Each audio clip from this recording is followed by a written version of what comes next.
di tengah eskalasi geopolitik ditambah lagi dengan beberapa sentimen eksternal lainnya, apakah Anda melihat bahwa neraca perdagangan tanah air masih berpotensi surplus hingga akhir tahun? Karena tadi di awal juga Anda sempat sampaikan bahwa untuk bulan lalu neraca perdagangan Indonesia diproyeksi akan semakin menyusut surplusnya.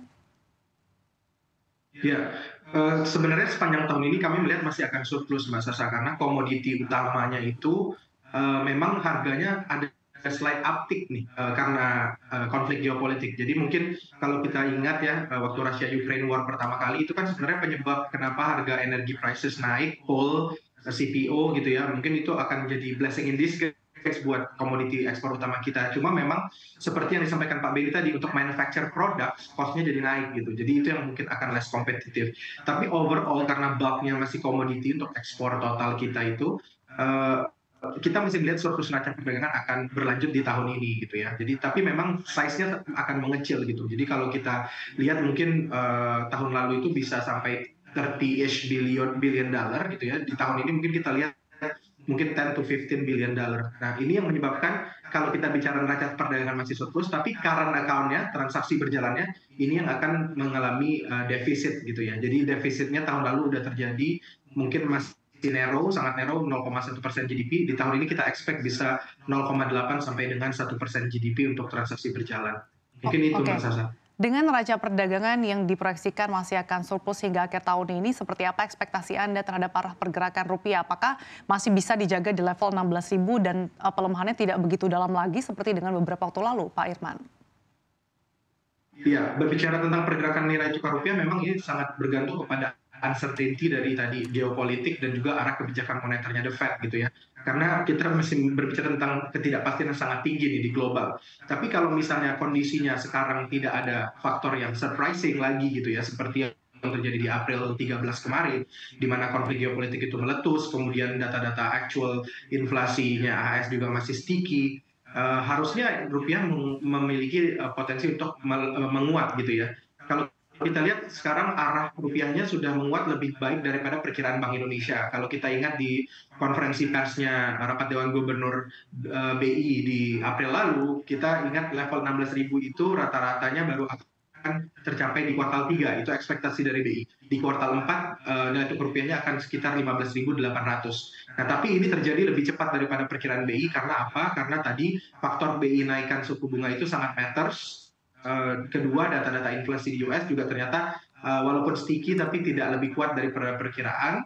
Kemudian konflik dari Israel-Iran yang ada di Timur Tengah itu tidak berlanjut gitu ya. Jadi statement terakhir dari Iran menyatakan bahwa tidak akan ada retaliasi karena damage yang ditimbulkan oleh Israel, serangan Israel terakhir itu kecil dan tidak perlu adanya retaliasi. Ini membuat market menjadi lebih calm down gitu, Mbak Sasa. Nah, kalau ini terus berlanjut dengan surplus neraca perdagangan dan Fed juga akan cut rate di akhir tahun ini, harusnya rupiah bisa menguat ke level yang kita harapkan di range 15.700 sampai 15.800 di akhir tahun. Oke, Pak Irman, untuk mengantisipasi pelemahan nilai tukar rupiah terhadap dolar Amerika Serikat, pemerintah ini kan juga melakukan kerjasama dengan mata uang lokal dengan negara lainnya atau bilateral atau LCT. Nah, seperti apa sih Anda melihat efektivitas dari local currency transaction ini? Apalagi kita tahu bahwa baru-baru ini Bank Indonesia bekerjasama dengan UAE. Ya, saya rasa ini inisiatif yang sangat baik ya. Promosi bahwa local currency settlement itu bisa dilakukan, mengurangi cost yang dibutuhkan dan juga membuat daya tahan dari nilai tukar mata uang dua negara yang agree untuk melakukannya juga menjadi lebih stabil karena dependensi terhadap US dollar itu berkurang gitu. Jadi inisiatif yang baik ini tentu harus dilanjutkan, ekspansi coverage marketnya harus dibesarkan lagi gitu ya, dan efisiensi transaksinya harus dipromot terus supaya market tuh attracted untuk melakukan transaksi melalui LCT ini gitu.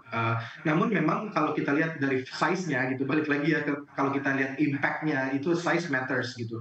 Jadi kita lihat masih growing karena ini juga kan last year sangat dipromot, ini masih growing dibandingkan dengan size US dollar demand yang ada di ekspor impor dan juga capital flows itu masih sangat kecil gitu ya. Jadi makanya kita lihat impact-nya masih belum terlalu besar terhadap daya tahan rupiah, tapi ini terus berkembang gitu, Mbak Sasa. Jadi kita lihat impact-nya ke depan akan cukup baik, tapi tentu butuh waktu untuk dia benar-benar fully pledge untuk membuat rupiah itu stabil gitu. Oke, saya kan ke Pak Beni. Pak Beni terkait dengan penerapan mata uang lokal atau bilateral LCT ini seperti apa? Evaluasi dari para eksportir terkait dengan pemanfaatan ini. Apalagi ini baru-baru ini Bank Indonesia juga bekerja sama dengan Uni Emirat Arab untuk penggunaan mata uang lokal. Sejauh mana efisiensinya? Ya itu sih sebenarnya niatnya bagus sekali ya. Kita kan udah punya dengan China, dengan Korsel, dengan Malaysia, dengan Jepang, dengan Thailand. Sekarang ditambah dengan OEA itu mengawal dari Menteri Perdagangan melakukan free trade agreement dengan OEA. Jadi itu merupakan supporting daripada aktivitas ekspor impornya dengan OEA lah. Jadi saya rasa itu bagus. Cuma memang kultur atau budaya eksportir atau budaya importir dengan US dollar ini harus pelan-pelan akan terbiasa, belum terbiasa dengan local currency-nya gitu. Nah, ini tugasnya lembaga keuangan masing-masing negara, maupun misalnya UAI, bank di sana harus insist kepada para importirnya di sana menggunakan mata uangnya mereka, juga eksportir di kita. Jadi terima aja rupiah gitu ya daripada harus terima US dollar. Nah, ini ada tugas masing-masing yang harus dilakukan oleh ekosistem kedua negara itu. Oke, Pak Beni, seperti apa harapan dari pelaku usaha ekspor khususnya terhadap pengembangan dan juga perluasan kerjasama mata uang lokal ini ke depan dan juga terkait dengan aturan devisa hasil ekspor ke depan karena kita tahu juga bakal ada wacana sektor manufaktur ini berpeluang akan dikenakan aturan DHE. Ya, saya rasa paling gampang gini, aktivitas ekspor impor itu kan bukan hanya mengenai mata uang saja ya, artinya interest juga bagian daripada poin yang harus diperhatikan. Kedua, akses pembiayaan di kita kan masih boleh saya katakan belum terlalu banyak lah model-model pembiayaan ekspor itu masih belum banyak, walaupun ada LPI itu lembaga pembiayaan ekspor yang non bank itu juga masih belum bisa mengcover keinginan atau model-model ekspor hari ini kan selalu berubah perdagangan itu ya. Artinya kalau dulu harus pakai LC, sekarang orang nggak mau pakai LC karena di LC itu ada biayanya. Nah, yaitu open account. Nah, kalau open account apa jaminannya? Nah, ini nggak semua pembiayaan mau membiayai satu aktivitas ekspor yang open account.